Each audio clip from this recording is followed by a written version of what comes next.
నేను పెద్దగా మాట్లాడలేను, మీరు కొంత అరవకపోతే 2 మినిట్స్ మాట్లాడి దిగిపోతాను, ఓకేనా? Right, thank you. ముందుగా అందరికీ నమస్కారం. ఇక్కడున్న లబ్ధ ప్రతిష్ఠులకి, వేదిక కింద ఆశీర్లైన వాళ్ళకి, వాళ్ళ రంగాల్లో నిష్ణాతులుగా ఉన్న వాళ్ళకి, ఎప్పుడు ఏమాత్రం ఎటువంటి స్వార్థం లేకుండా, ఏమీ ఆశించకుండా ఎప్పుడు మీ అభిమానాన్ని చూపిస్తున్న మెగా అభిమానులందరికీ నమస్కారం. కాసేపట్లో మనందరి అన్నయ్య పద్మవిభూషణ్ చిరంజీవి గారు రాబోతున్నారు. ఓకే ఓకే చెప్తాను. యాక్చువల్గా లాల్ బహదూర్ శాస్త్రి గారు ఒక స్లోగన్ ఇచ్చారు, జై జవాన్ జై కిసాన్ అని. ఎందుకంటే రైతే దేశానికి వెన్నుముక అంటాం, కానీ ఆ స్లోగన్లో ముందు జై కిసాన్ ఉన్నాడు కాదు, జై జవాన్ ఉన్నాడు.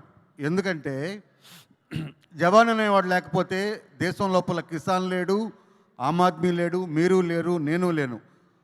అయితే అన్ఫార్చునేట్గా చాలా థ్యాంక్లెస్ జాబ్ అనమాట అది. ఏది రైతైనా సైనికులైనా వాళ్ళిద్దరికీ మనం ఎప్పుడూ కూడా ఎక్కువగా గుర్తు చేసుకోం, మన కృతజ్ఞతలు తెలపం.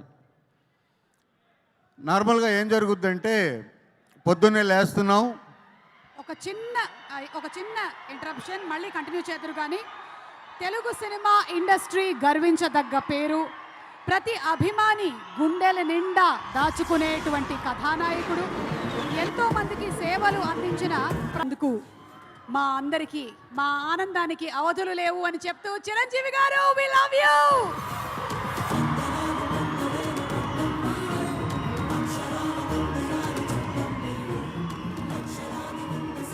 ఇప్పుడు మట్కా సినిమా డైరెక్టర్ మన కరుణాకర్ గారిని వారి స్పీచ్ని కంటిన్యూ చేయవలసిందిగా రిక్వెస్ట్ చేస్తున్నాము.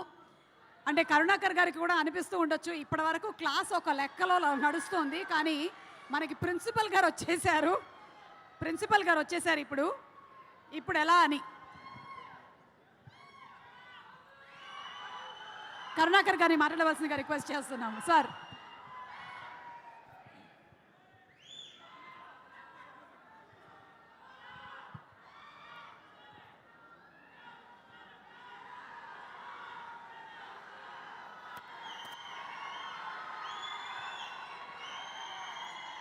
అన్నయ్య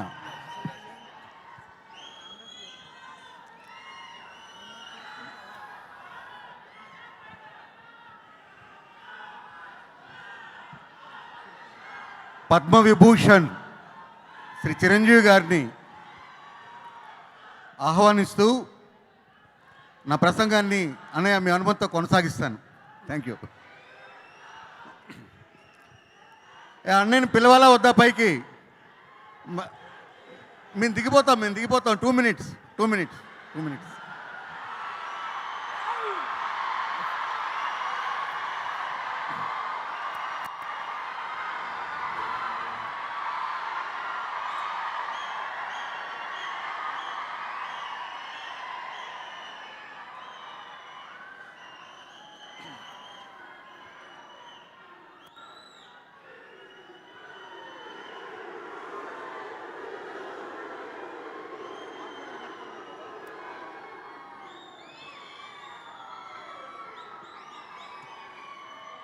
ఓకే, 1 మినిట్.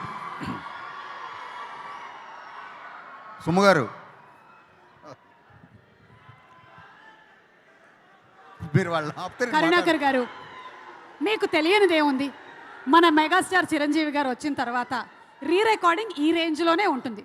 దీన్నంతా బ్యాక్గ్రౌండ్ స్కోర్గా భావిస్తూ మీరు మీ స్పీచ్ని కంటిన్యూ చేయవలసిందిగా రిక్వెస్ట్ చేస్తున్నాము. ఓకే, అది అలాగే ఉంటుంది. చూడండి నేను ఎలా ఎంత స్థితప్రజ్ఞతతో ఉన్నానో.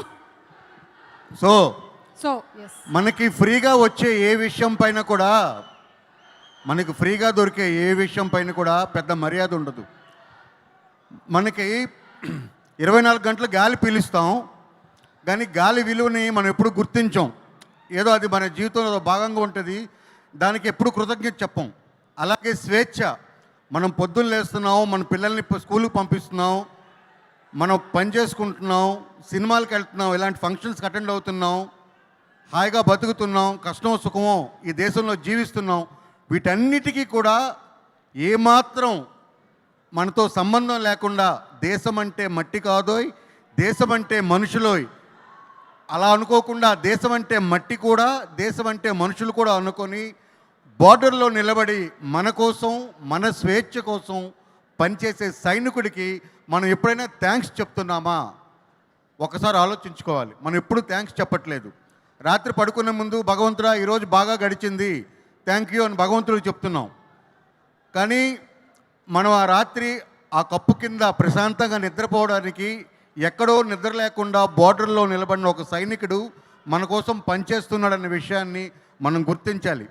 అలాగే ఈ సినిమా గురించి తీసుకుంటే మనకి తెలుగులో ఆర్మీ బేస్డ్ సినిమాలు చాలా తక్కువ వస్తున్నాయని ఒక చిన్న అపవాదం ఉంది. ఎందుకంటే మనం వేరే వేరే రకాల జోనర్లలో సినిమాలు తీస్తున్నాం.